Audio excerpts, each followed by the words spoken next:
dimanapun berada, kembali lagi pada podcast EJ Edukasi oleh Jaksa Kejaksaan Negeri Kabupaten Bekasi bersama dengan saya Evi Putri Swandari dan saya Jefferson Hakim. Pada kesempatan kali ini kita kehadiran dua bintang tamu yang luar biasa, Kak Evi. Betul? Bisa dibilang ini Sri Kandinya Kabupaten Bekasi. Ya, jadi ada dua wanita cantik yang namun juga tegas dalam penegakan hukum. Mungkin bisa kita perkenalkan dulu. Yang pertama ada Kak Tiwi. Dan yang kedua ada Kak Senaya Sahara Jihad. Mungkin boleh dada-dada dulu Kak. Penonton kita ini dari Tambun Selatan sampai Setu dan dari Bojomangu sampai Muara Gembong sekitar 2.500.000 orang. Sebanyak itulah follower di sini ya. Kita tepuk tangan dulu ya. Tepuk tangan dulu lah. Narasumber kita ini yang sudah meluangkan waktu di kala-kala kesibukannya. Jadi mungkin kita perkenalkan sedikit ya. Jadi siapa sih? Kita manggil biasanya kakak nih. Kak Naya sama Kak Tiwi ini di Kejaksaan Negeri Kabupaten Bekasi ini siapa sih sebenarnya? Nah, jadi Kak Tiwi dan Kak Naya ini adalah jaksa yang bertugas di bidang tindak pidana khusus. Wow, pasti pada takut ya dengar apa nih tindak pidana khusus ya kan? Pertama sekarang lagi ramai sekali pemberitaan terkait pidana khusus. Betul banget. Nah, kali ini berkaitan juga dengan tema yang akan kita angkat, yaitu terkait tindak pidana kepabeanan dan cukai di wilayah Kabupaten Bekasi. Nah, Kak Tiwi dan Kak Naya ini expert di bidang itu kebetulan. Karena kebetulan memang di pidana khusus ini memang salah satunya itu terkait dengan bea dan cukai. Mungkin tanpa panjang lebar langsung kita mulai aja. Apa sih Kak Evi itu pertanyaan terkait Pertamanya bea ya. cukai itu sebenarnya? Oke, jadi kita langsung ke mungkin Kak Naya duluan ya, bisa menjelaskan kepada Sobat Adiaksa apa sih itu Kak tindak pidana kepabeanan dan cukai? Baik, mungkin dari awal kita harus tanya dulu nih, harus tahu dulu apa bedanya cukai dan kepabeanan. Mungkin orang awam belum tahu apa itu cukai maupun kepabeanan. Nah, untuk cukai dan kepabeanan sendiri itu berbeda. Mengapa saya katakan berbeda? Karena yang pertama, kepabeanan itu adalah lalu lintas barang masuk maupun barang keluar. Contoh yang kalian akan ngerti itu impor dan ekspor. Nah, itu namanya kepabeanan yang ada di wilayah pabeanan negara seperti itu. Dan juga untuk cukai sendiri, apa sih itu cukai?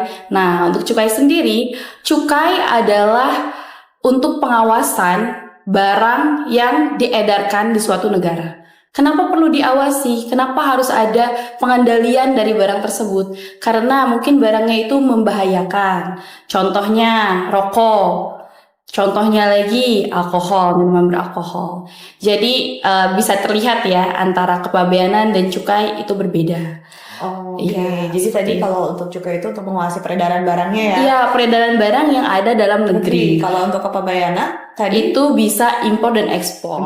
Jadi lalu lintas barang yang keluar masuk dari beberapa negara seperti itu. Baik. Terkait dasar hukumnya sendiri nih, karena kita kan bicara hukum ya, kita sebagai jaksa. Hukumnya sendiri itu berbeda. Untuk kepabeanan dia ada di Undang-Undang Nomor 17 Tahun 2006. Sedangkan untuk di cukai dia ada di Undang-Undang Nomor 39 Tahun 2007. Seperti itu. Oh, jadi pengaturannya juga berbeda ya? Berbeda dan objeknya juga berbeda. Baik. Nah, tadi kan udah dijelasin tuh tadi terkait pengertian dan dasar hukumnya. Nah, sekarang mungkin kita juga akan lebih mendalam ya bertanyanya kenapa sih tindak pidana bea dan cukai ini yang menangani itu adalah tindak pidana khusus, bukan tindak pidana hukum. Mungkin narasumber kedua kita dari KTW bisa menjelaskan lebih dalam ya terkait itu, Kak. Oke. Jadi gini, kenapa bea cukai itu atau kepabeanan berada di ranah tindak pidana khusus, bukan di tindak pidana umum. Jadi yang membedakan itu adalah PNBP-nya. Terhadap bea dan cukai ini nanti pada akhirnya itu akan dikenakan pidana denda. Pidana denda di mana pidana denda itu juga akan memaksimalkan untuk pemulihan keuangan negara. Jadi nanti si dendanya itu bisa dikali 2, minimal itu dikali 2. Berbeda dengan pidana umum deh. Kalau pidana umum misalnya kayak narkotika. Narkotika ini juga ada dendanya ya. Seperti yang kita bersidang selama inilah. Untuk narkotika itu pasti ada pidana dendanya, tetapi untuk narkotika itu tidak ada dikalikan. Sedangkan kalau untuk bea cukai ini nanti si dendanya itu akan dikali dan itu minimal dikali 2. Bisa dikali 2, dikali 3 dan dikali 4. Itu untuk memaksimalkan pajak bea cukai yang tidak dibayarkan oleh si pelaku yang ada. Jadi untuk memaksimalkan pengembalian kerugian keuangan negara seperti itu. Oke. Tadi kan Kak Tiwi ngejelasin ini termasuk dari pidana khusus sebenarnya. Nah, sebenarnya ini pidana khususnya ini konteksnya apakah terbatas pada kejaksaan yang bagian pidana khususnya aja, atau memang secara core deliknya itu memang bagian dari pidana khusus. Terus yang kedua, sebenarnya kejaksaan ini perannya di perkara bea dan cukai ini sejauh apa? Apakah dia yang menyelidiki, atau dia yang menyidik, atau dia yang cuman menuntut saja, tuh gimana sih? Kalau untuk penyelidik sendiri itu dari PPNS. Dari PPNS itu apa tuh? PPNS itu penyidik pegawai negeri sipil. Jadi kalau untuk dari bea cukai ini sendiri itu dia khusus dari Direktorat Bea dan Cukai. Kalau di sini ada 2. Untuk di wilayah Kabupaten Bekasi ini ada 2. Jadi ada di Bekasi yang memang lokasi kantornya itu ada di Cibitung, masih di wilayah kita, dan yang satunya lagi ada di Cikarang. Seperti itu. Jadi mereka lah yang melakukan penyelidikan, mereka yang melakukan penangkapan dan lain sebagainya. Sebenarnya untuk perkara bea dan cukai ini kurang lebih sama dengan tindak pidana yang lainnya. Untuk pidana umum khususnya gitu. Itu semuanya sama. Jadi mereka yang melakukan penyelidikan, penangkapan dan lain sebagainya nanti barulah berkoordinasi dengan kita sebagai jaksa, sebagai peneliti. Ada kekurangan tidak di berkasnya, sampai akhirnya kita menyatakan bahwa berkas itu lengkap dan layak untuk naik ke persidangan. Nah, Kak Tiwi, ini saya juga kan nggak pernah nanganin perkara cukai juga ya, bea dan cukai.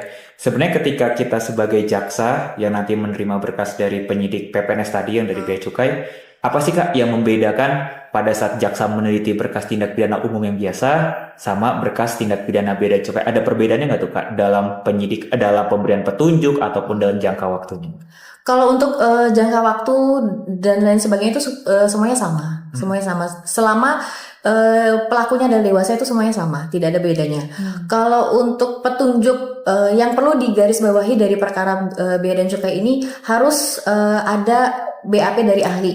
Kenapa dari BAP dari ahli? Karena ahli itu sebagai penghitung kerugian dari bea cukai yang tidak dipungut di dalam perkara itu. Jadi misalnya case-nya seperti perkara rokok. Perkara rokok itu tidak dilekati pita cukai, sehingga itulah kenapa akhirnya si pelaku ini ditangkap gitu kan. Jadi nanti si ahli ini yang berwenang untuk menghitung satu batang rokok itu cukainya berapa, kemudian dikalikanlah dengan barang bukti sitaannya ada berapa, seperti itu. Oke, jadi kalau gitu banyak juga ya kerugian keuangan negara yang bisa dialami ya kalau misalnya cukai itu kan rokok biasanya kalau pernah saya lihat nih pemusnahan barang bukti cukai itu barang buktinya banyak banget ya. Dan kalau misalnya untuk di wilayah Kabupaten Bekasi sendiri apa sih ini Kak Naya perkara-perkara tindak pidana cukai yang sering terjadi? Sangat sering itu rokok ya. Rokok tanpa cukai itu sangat sering karena beberapa kali saya sidang dan juga bersama Mbak Tiwi itu cukainya itu rokok gitu. Dan yang pertama biasa itu mereka menimbun di dalam rumahnya. Okay. Terus juga mereka sebarkan ke warung-warung sekitar. Jadi biasanya kalau misalnya timbunannya gudang di suatu rumah, warga-warga di sana pun banyak tuh rokok yang berseliweran yang tanpa cukai. Tapi kalau untuk tindak pidana kepabeanan pernah menangani nggak untuk di wilayah Kabupaten Bekasi? Sejauh saya di sini masih belum. Tapi untuk rokok itu lebih sering. Biasanya, tapi waktu pemusnahan sempat ada dia barang impor dari negara lain yang dimusnahkan pada saat itu. Kalau untuk Kak Tiwi sendiri gimana? Pernah nggak menangani yang tindak pidana kepabeanan? Kalau selama saya berdinas di Kabupaten Bekasi itu belum pernah. Saya belum pernah mengalami bersidang untuk kepabeanan sendiri. Tetapi sepertinya cerita-cerita senior dulu sempat ada ya untuk tekstil itu sempat ada. Tapi kalau untuk sekarang ini rata-rata pasti rokok. Beberapa kali sempat ada minuman keras. Tetapi lebih banyaknya adalah rokok. Kak Tiwi, saya mau nanya deh. Ini kan penonton kita ini mungkin bukan orang yang semuanya paham hukum semua ya. Mungkin juga masih banyak penonton yang masih remaja dan sebagainya. Sebenarnya kalau misalkan mereka menjadi pembeli atau mereka mengkonsumsi rokok atau mengkonsumsi minuman alkohol, gimana sih cara mereka bisa membedakan kalau rokok ini itu sudah ada cukainya atau minuman ini sudah ada cukainya? Terlihat secara kasat mata nggak itu? Sebenarnya kalau untuk membedakan sebuah produk nih, rokok baik itu ada pita cukainya atau tidak itu gampang banget. Jadi nggak ada contohnya ya. Masalahnya di bawah ya. Ada di bawah ya. Jadi di label bungkusnya itu tuh di atasnya ada nanti tulisannya cukai berapa ribu, misalnya 2.000 gitu. atau 3.000. Nah di situ tuh ada pembedanya. Untuk rokok-rokok yang tidak ada dilekati pita cukai itu pasti dia tidak ada polosan. Polosan. Jadi kalau bahasa di warung itu polosan, rokok polosan. Oh gitu. Jadi kalau di masyarakat itu mereka tidak mengenal rokok tanpa pita cukai. Mungkin itu kan terlalu formal lah ya. Iya. Bahasanya bahasa hukum sekali gitu. Jadi kalau untuk di masyarakat itu pasti rokok polosan seperti itu. Dan yang lebih gampangnya lagi sebenarnya rokok-rokok tanpa pita cukai itu sebenarnya namanya unik-unik. Oke, contohnya. Jadi Iya, pernah betul. ada yang namanya Iya, ada misalnya Gucci. Gucci. Itu kan tidak pernah kita temuin ya. Iya. Baik itu di supermarket Dengan kenangan mas. nah, kenangan emas seperti pokoknya macam-macam deh. Smith, ya. Smith, ya. Jadi rokok-rokok itu tuh pasti tidak ada yang di supermarket itu tidak ada. Dan itu tuh biasanya ada di warung-warung kecil, warung-warung kelontongan seperti Dengan itu. harga yang murah. Ya, Beda jauh dengan Beda rokok jauh. yang Sebenarnya dilekati dari pita si cukai. penjualnya sendiri tahu nggak sih dia itu memperjualkan produk yang emang tanpa cukai rata-rata dari penanganan perkara yang pernah ditanganin deh. sejauh ini pasti mereka tahu. Oh mereka tahu ya? Pasti mereka tahu gitu. Karena ya sebagai penjual pasti mereka mendalami juga dong si rokoknya ini bedanya apa gitu tuh. Dan selain dari itu kan juga dari segi harganya, misalnya contoh kalau yang kita banyak tahu ini boleh disebutkan sebuah merek. Iya, boleh. Boleh misalnya Sampurna misalnya gitu kan, itu udah merek-merek yang terkenal ya, yang ibaratnya kalau orang bukan perokok pun juga pasti mereka tahu kalau itu tuh adalah rokok gitu. Jadi sedangkan yang mereka jual yang rokok polosan ini misalnya mereknya Gucci yang tadi itu kan harganya aja udah beda gitu. Biasanya mereka pada jual harga berapa sih kak? Sampai maksudnya masyarakat tuh tertarik untuk membeli rokok yang tanpa cukai ini? 9.000, 9.000, 8.000. Itu untuk isi bisa 12 sampai 24. Iya, isi kalau untuk kemasannya sama. Isinya juga sama, ada 12 batang seperti itu tuh sama. Cuman ya Harganya mau beneran lebih murah sih ya. harganya beneran lebih murah Oke. gitu. Tapi Kak, kalau misalkan nih dari penanganan perkara ataupun di persidangan kan pasti kadang-kadang bertanya juga ya. Iya. Kenapa sih kamu menjual rokok ini tanpa cukai, tanpa pita cukai? Biasanya mereka itu alasannya kenapa sih Kak kalau dari fakta persidangan? Kalau rata-rata di fakta persidangan ya balik lagi karena harga yang mereka membutuhkan modalnya yang lebih murah, Oh gitu. lebih sedikit gitu. Ya dibanding pasti ujung-ujungnya pasti tentang masalah ekonomi gitu. Ya. Jadi kayak kalau untuk rokok polos ini mereka cuma butuh modal 50.000 kasarannya gitu. 50.000 mungkin mereka udah dapat 5 bungkus. Sedangkan kalau rokok yang beneran rokok yang resmi, rokok yang ada pita cukainya 50.000 mungkin kalau untuk sekarang cuma bisa dapat 1 atau 2 gitu. Kan seperti itu. Itu sih. Tapi Oke. mereka yang untuk si penjual ini mendapatkan keuntungan banyak juga nggak sih kak dari menjual rokok yang tanpa cukai? Lumayan banyak sih. Ya, Lumayan ya. Lumayan sih. Kadang-kadang misalnya dari satu bal, mereka sebutnya satu bal itu harganya 75.000. 75.000 itu mereka dapat untung biasanya 5 sampai 10.000. Oke. Tapi karena dia harga rokoknya murah, Iya. jadi target pasarnya tinggi juga, banyak juga. Apalagi di masyarakat yang mungkin daerah-daerahnya nggak terlalu maju gitu. Itu sangat amat disukai oleh mereka gitu. Oke. Jadi target pasarnya tinggi sekali. Nah, tadi kan kita juga udah sedikit membahas nih terkait persidangannya, ada pembuktiannya. Sebenarnya persidangan tindak pidana bea dan cukai ini sama nggak sih dengan proses persidangan yang ada di tindak pidana umum? sama. Sama aja ya? Prosesnya sama, beracara di persidangan semuanya sama. Jadi mulai dari pembacaan surat dakwaan, kalau memang ada eksepsi atau bisa dilanjutkan dengan pemeriksaan saksi, terdakwa dan lain sebagainya, itu semuanya sama. Yang membedakan nanti adalah akhirnya di putusan setelah inkrah. Jadi ada biasanya gimana tuh kak? ya yang tadi yang sudah saya bilang itu. Jadi ada dendanya. Oh, dendanya. Dan itu tuh juga kalau di PISUS itu bisa pelacakan aset. Oh iya, benar. Penyitaan aset juga. Jadi ya Memaksimalkan ini kan, ya? ini tuh dimaksimalkan untuk pemulihan keuangan negara ini. Cukai yang kamu lakukan ini, si cukai ini yang tidak dilekati ini, polosan-polosan itu. Jadi gimana caranya ini untuk memaksimalkan pengembalian keuangan negara. Jadi bisa dilakukan dengan pelacakan aset atau penyitaan aset dan lain sebagainya. Seperti itu. Iya, Ya. seperti itu biasanya. Berarti itu salah satu dalam proses nanti untuk eksekusinya atau pelacakan asetnya sebelum ya kak? Itu setelah eksekusi. Setelah eksekusi Jadi ya? sembari Sembari ya? setelah sebenarnya untuk aset itu bisa dilakukan sejak proses persidangan pun kita kan sudah mulai tahu ya Iya. gitu. Jadi si terdakwa ini punya aset apa aja nih gitu loh. Bahkan dimulai sejak dari penyidikan pun juga sudah bisa gitu oleh penyidik PPNS tadi itu sebenarnya sudah bisa. Oh, oke. Tapi kalau untuk perkara bea dan cukai ini dia masuknya ke pengadilan ada pengadilan tindak pidana cukainya sendiri atau pengadilan apa sih Kak yang mengadili perkara ini sebenarnya? Enggak, kalau untuk bea cukai, untuk perkara pajak itu semuanya sama. Untuk perkara pidum, narkotika dan semuanya sama. Semuanya ada di pengadilan di mana tempat kejadian itu terjadi gitu. Kalau misalnya di Cikarang nih, kita misalnya kayak tadi di Muara Gembong, atau misalnya di Cibitung, itu kan masih wilayah Kabupaten Bekasi ya. Dan otomatis itu berada di Pengadilan Negeri Cikarang.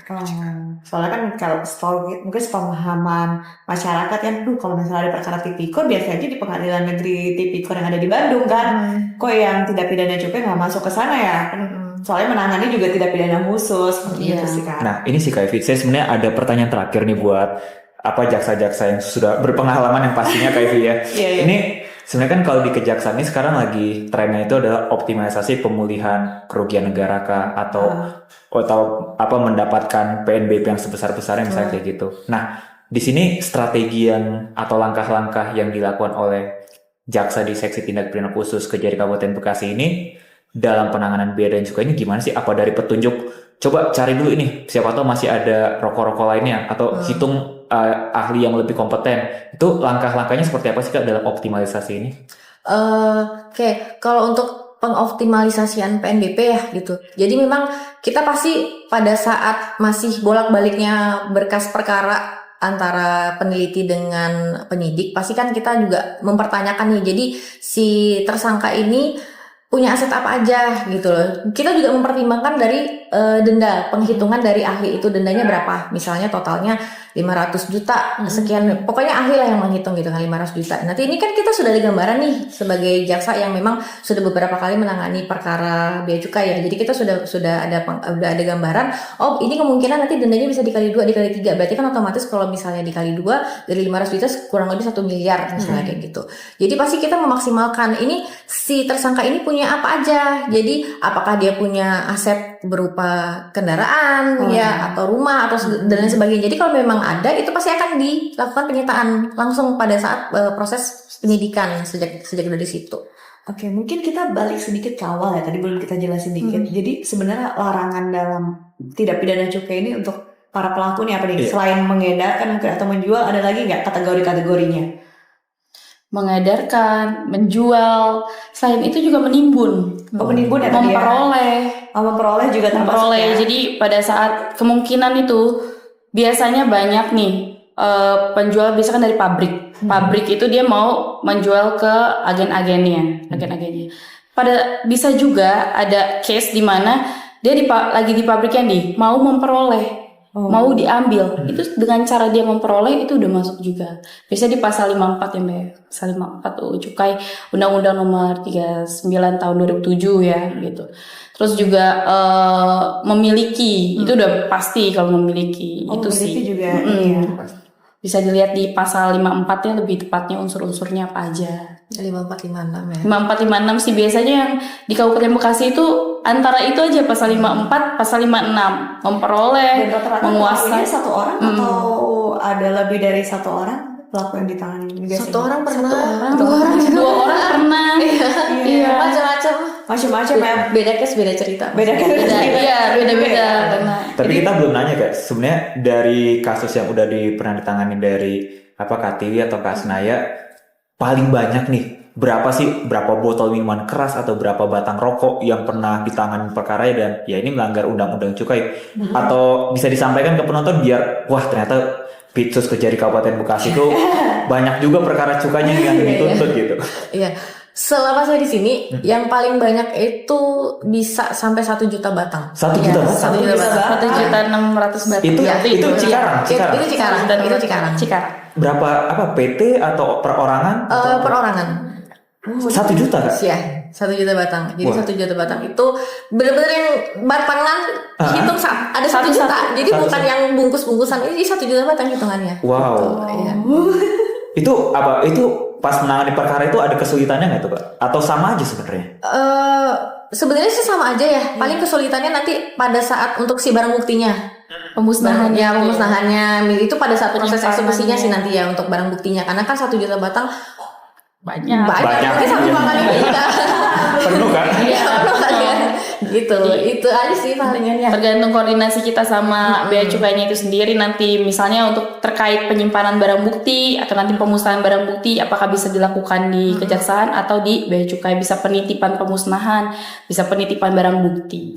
Ya, Oke. Jadi kalau dari yang pernah ditangani nih, trennya ini tindak pidana cukai ini selalu meningkat atau udah menurun? Selama ini ya gimana ya saya Nggak pasti ya. Nggak pasti. Jadi kayak kemarin misalnya bisa 1 juta batang itu kan meningkat banget ya. Meningkat. Terus kemarin cuma tangkapannya cuma yang sedikit, Cuma berapa sedikit. ratus. Ya jadi Tapi tetap banyak juga. Tetap ya, banyak, berapa tetap ratus banyak, ya. ya. Karena kalau perbandingannya dengan 1 juta dan 100 Iya. nggak bisa dibanding banyak. Jadi kalau intinya tetap ikut ya. untungnya dari 1 juta batang nggak sampai dari 2 juta, 3 Iya. juta, nggak gitu. Dan juga jasa udah berarti cukup ini ya, Jeff, menarik banget ya. Maksudnya kayak ini sangat menambah wawasan masyarakat bahwasannya ketika membeli atau menjual barang-barang yang seperti rokok, terus apalagi alkohol, apalagi sih harus ada cukai itu Iya, rokok, alkohol. Sebenarnya kalau untuk kayak tekstil juga bisa, tapi tekstil itu dia masuknya ke kepabeanan. Jadi, Ya. itu ketika melanggar, menyalahi aturan dalam peredarannya ya siap-siap aja ya Ada berurusan bertemu konsekuensi dengan hukumnya. Iya, Iya, ada Handphone juga sebenarnya bisa loh. Mas. Iya. Oh iya. Kalau impor ekspor, kepabeanan juga masuk bisa. juga masuk kepabeanan ya. juga. Oke, cukup menarik ya pembahasan hari ini. Menarik. Cukup menarik dan cukup berat juga dan Yes. menambah wawasan saya dan Jeff juga karena kita nggak pernah menangani perkara tindak pidana cukai. Jadi kayak sebenarnya awalnya karena kita penasaran aja sih kayak gimana sih dalam proses penanganan perkaranya, apakah kita bisa melakukan penyelidikan atau tidak, kan kita cuma menerima berkas dari PPPN. Iya, pada saat tahap Cukai 2 ya. aja. Tahap 2-nya aja ya, meneliti berkasnya, koordinasi. Lead dan Dik itu kewenangannya PPNS Bea Cukai dan Oke, Kepabeanan. betul. Nah, mungkin Ini kita harus dengar closing statement sih. Tapi kalau misalkan kalau saya sebagai masyarakat ya kayak Iya. ini kadang-kadang kan masih ada orang-orang yang beli rokok tanpa cukai Iya. ataupun beli alkohol tanpa pita cukai. Mungkin apakah bisa dihimbau ke para pembeli? Ini kalian kalau beli ini sebenarnya melanggar hukum nggak sih? Terus juga himbauan ke para produsen atau para perorangan yang memproduksi, himbauannya seperti apa sih Kak supaya ya udahlah jangan sampai ada melanggar cukai-cukai lagi atau pelanggaran bea di sini. Dari KTW dulu. Oke, ini closing statement ya. Iya, ya, mungkin siapa bisa dijelasin juga. Mungkin ancaman hukuman pidana itu Iya, apa yang gitu menanti kan. kalau misalnya tanpa cukai. Iya. Jadi masyarakat di Kabupaten Bekasi pada khususnya maupun masyarakat Indonesia pada umumnya stop merokok tanpa pita cukai, rokok polosan. Kalau misalnya nggak mau ketemu kita berempat di pengadilan. Ada berempat lagi. Kita berempat Iya. ya. Jadi kalau nggak mau ketemu kita di pengadilan, stop merokok pita cukai. Udah deh. Itu juga sebenarnya nggak baik buat kesehatan. Saya gimana ya? Namanya rokok tanpa pita cukai itu kan berarti belum bisa disah ya kan, belum sah banget dari negara gitu kan. Sedangkan rokok yang yang rokok pakai cukai aja itu juga merusak kesehatan. Gitu, apalagi rokok tanpa pita cukai gitu. Sedikit sebelum closing statementnya dari Kak Naya ya. Ada pertanyaan tertinggal nih seperti Oke. Ini pertanyaan sifatnya pribadi pasti ini kan. ngomongin rokok terus kan juga ada rokok elektrik ya. Rokok elektrik itu juga ada cukainya juga ya. Atau gimana Kak? Ada juga ya? Ada. Tapi pernah nggak maksudnya rokok elektrik yang tanpa cukai sudah beredar di wilayah Kabupaten Bekasi? Kalau di wilayah Kabupaten Bekasi belum, tapi kalau saya pernah baca berita sepertinya di wilayah Indonesia sudah ada. Untuk yang rokok elektrik tanpa pita cukai itu sebenarnya sudah ada, tapi kalau untuk di wilayah Kabupaten sendiri itu belum ada. Nah, mungkin terakhir kita closing statement dari Mbak Naya. Tadi udah kita dengerin closing statement dari Kak Tiwi dan closing statementnya juga. Sekarang kita berikan waktu dan tempat untuk Kak Naya. Untuk masyarakat Kabupaten Bekasi, tolong jangan merokok tanpa cukai ya. Pokoknya bantu kita untuk jadi kawasan Kabupaten Bekasi itu bebas barang ilegal maupun rokok tanpa cukai. Oke? Oke, mantap sekali. Mungkin sekian Tunggu dulu. Gini, podcast ini sudah punya tata kerjanya. Ya, oke. Jadi kita itu sudah punya pantun langganan di sini.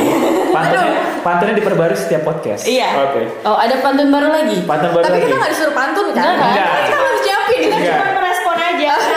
Oke. Boleh ya? Boleh. Putri Titian Aura Kasih. Cukup sekian dan terima kasih. Dadah. Jumpa lagi pada podcast EJ selanjutnya, Sobat Adiaksa. Bye bye. Bye.